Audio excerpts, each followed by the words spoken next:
Okay, this being the time set aside for a public hearing for the Ute Mountain Ute Tribe, would you call the roll, please, Kim? Commissioner Candelaria. Here. Commissioner Lindsay. Here. Commissioner Copenhaver. Here. Administrator Anderson. Here. Attorney Tarnowski. Here. Kim Purcell, Montezuma County Clerk and Recorder. Notice is hereby given that the Montezuma County Board of County Commissioners will hold a public hearing for review and determination of a proposed commercial rezoning application, a high impact permit application, and setback variance application submitted by Ute Mountain Ute Tribe Agent Beth Cascadan on property located at 27601 Highway 160, Cortez, Colorado, consisting of 4.05 acres, more or less, located south of East Empire Street, north of Highway 160, situated in Section 30, Township 36 North, Range 15 West, NMPM. The hearing will be held Tuesday, April 22nd, 2025 at 9 a.m. in the Commissioners' Hearing Room, Montezuma County Administrative Offices, 109 West Main, Cortez, Colorado. Interested persons may attend and give input. Information may be obtained from the Planning Office online services at https://co-montezuma-co.smartgovcommunity.com public home. You may also contact the Planning Department at 970-565-2801 with questions. Dated the 17th day of March, 2025. Kim Purcell, Clerk, Board of County Commissioners, Montezuma County, Colorado. Published in the Journal on Wednesday, April 9th, 2025. Thank you, Kim. All right, Don, would you give us an overview on this one, please? Sure. So the Ute tribe is wanting to put their pottery shop building business back into operation. It closed a few years ago, and at the point that the land use code was adopted, they never did fill out the rezoning papers, never got it changed from AR property. So they're requesting to be zoned commercial, as well as get the high impact permit for the amount of traffic that would generate off of Highway 160. There was an old highway access permit, but they have also applied for a new CDOT access permit for that location. Okay. Would you like to add anything, Ms. Cascaden? Yes, we actually ended up closing that right during COVID, and then it's been closed down for 5 years. We've had to do multiple repairs because the building had been essentially left unattended. So we've had to redo the roof. We just got the plumbing up and going, fixed, so we're ready to go. The permits and everything, this building has been in existence since 1979. And the storage barn in the back was actually implemented in 1981.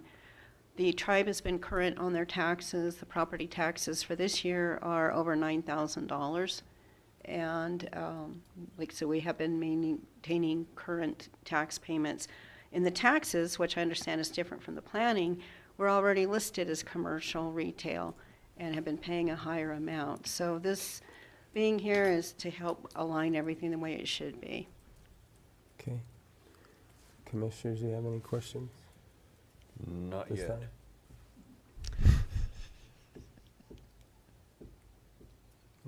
Not right now. Okay.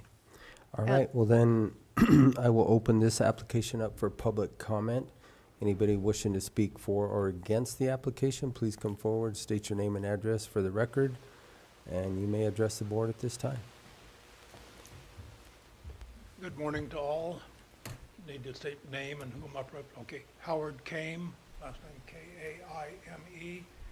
I presently serve on the Cortez Cemetery Board, so I'm here representing their interest.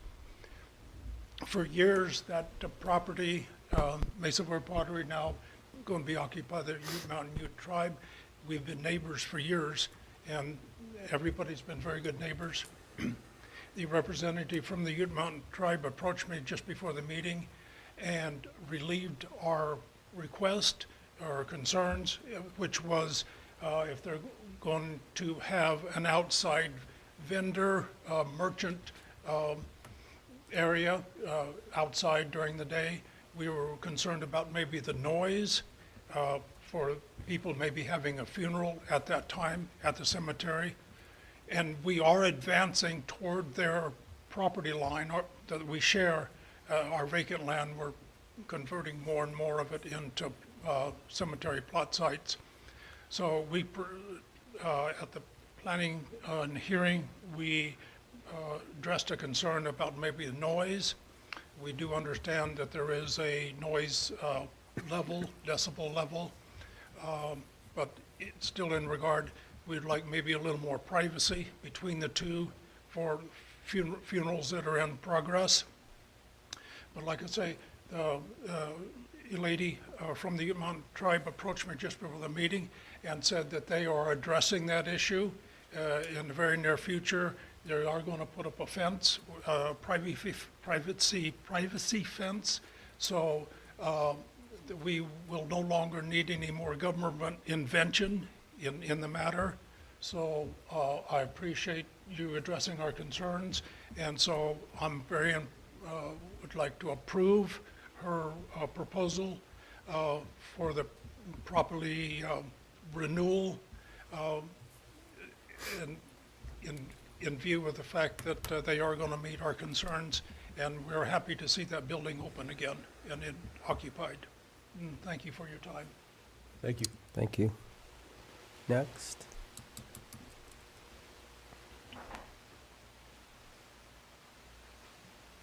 All right.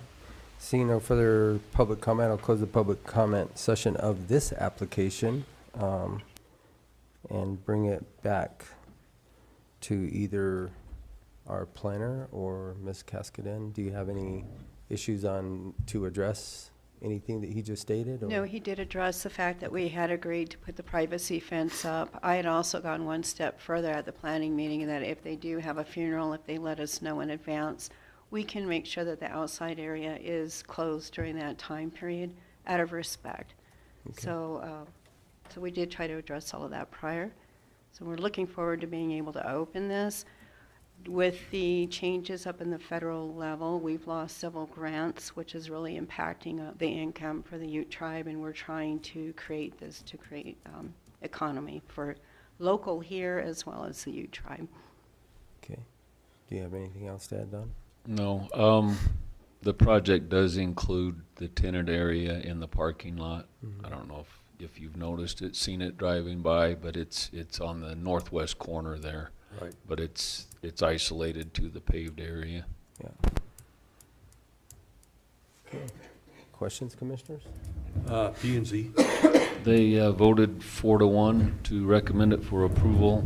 Their only conditions were the privacy fence and for it to be acoustical music only, not electric amplified bands and whatnot.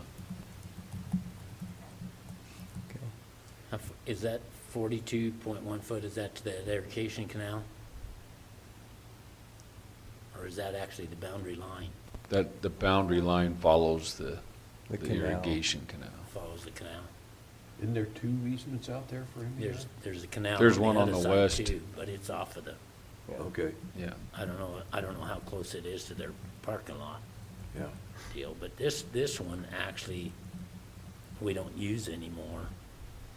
MBI doesn't use that anymore. That used to go to the old the Rocky Ford Canal. Mhm. The other canal we still use to bring water out of Taunton down McKelmal.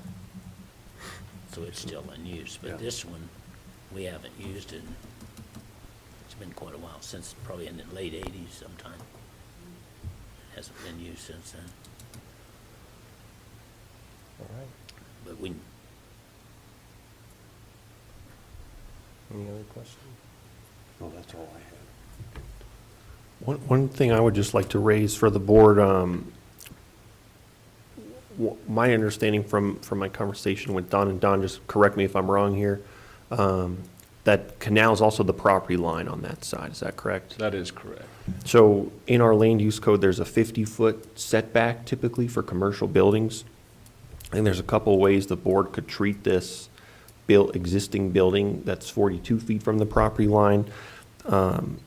Under our high impact permit section, there is an exception or an exemption, excuse me, at 1302.3 for land uses existing at the time of the adoption of these regulations in 1998, that they would be exempted essentially from the threshold standards for a prior existing use.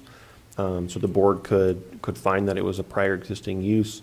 We don't have any specifics about prior existing uses in our land use code, and then if the board didn't want to do that, another way to address this would just be to issue a high impact permit for that threshold standard that's being exceeded under our high impact permit process. Any questions about that? I mean, this is a pre-existing building, and I think, like you stated, it was there since '79, which predates the land use code significantly. About 20 years. And what So- happens with setbacks, AR property, bordering AR property, the setbacks are 30 feet, but commercial to AR property, it goes to 50 feet. 50 feet. So we're 8 feet So with the short. change of zoning, the setbacks actually change, but Yeah. this is all kind of going retroactive back 40 years. Then, Commissioners, the decision criteria, excuse me, for this high-impact permit and change of zoning are that the proposed use is in conformity with the code, that the proposed use shall not generate any significant adverse impacts on other property in the area, and is consistent with the code, and that public utilities and services are available or can be made available to support uses consistent with the proposed zoning. If the applicant fails to meet any of those criteria, the permit shall either be approved with conditions ensuring compliance, or it shall be denied. Okay. Is the canal on the other side actually on your property, or? It's on the other west property line. Okay. Which would be the cemetery district, or no? So, It's the common. Travis, you can go to the zoning map or one of the other maps in the application. And this building does have existing utilities. It's got the water and power, which have been on the entire time. The power's been on the last 5 years.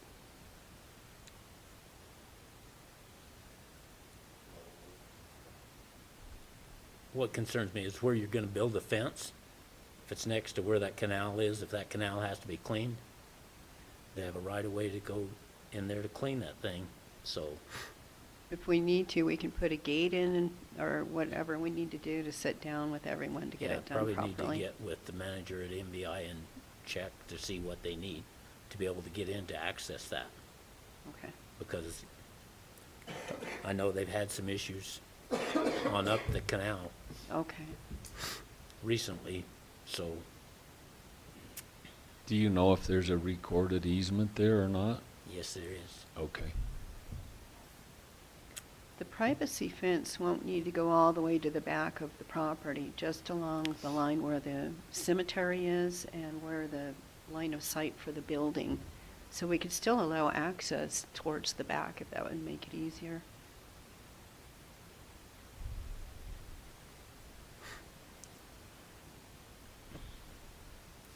Anything else? I don't have any problem otherwise. I mean, I think it'll be good for the building to be occupied again and doing something. So do I. Yeah. Another It's not vacant like building change. occupied is a pretty big deal. So, okay. You have any problem? No. Okay. I just make sure we've got all the stipulations in there about the privacy fence and the CDOT access, acoustic music, and not blocking MBI's access to their canal.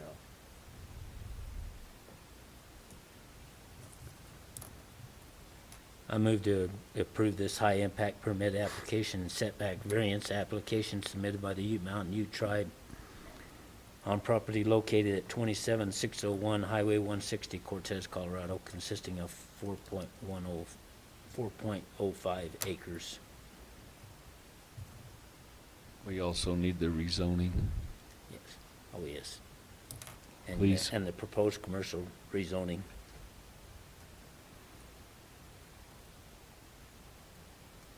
I was gonna add CDOT, the acoustic music, privacy fence, and I think, And don't block the MVI access.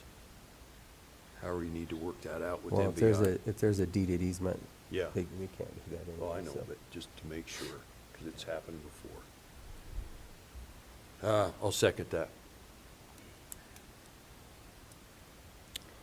All right, it's been moved and seconded to accept the high-impact permit application and setback variance application submitted by Mountain Ute Tribe Agent Beth Cascaden on property located at 27601 Highway 160, Cortez, Colorado, consisting of 4.05 acres more or less, with the stipulations of the CDOT access permit approval, the acoustic music in the outside area, the privacy fence, and the MVI access.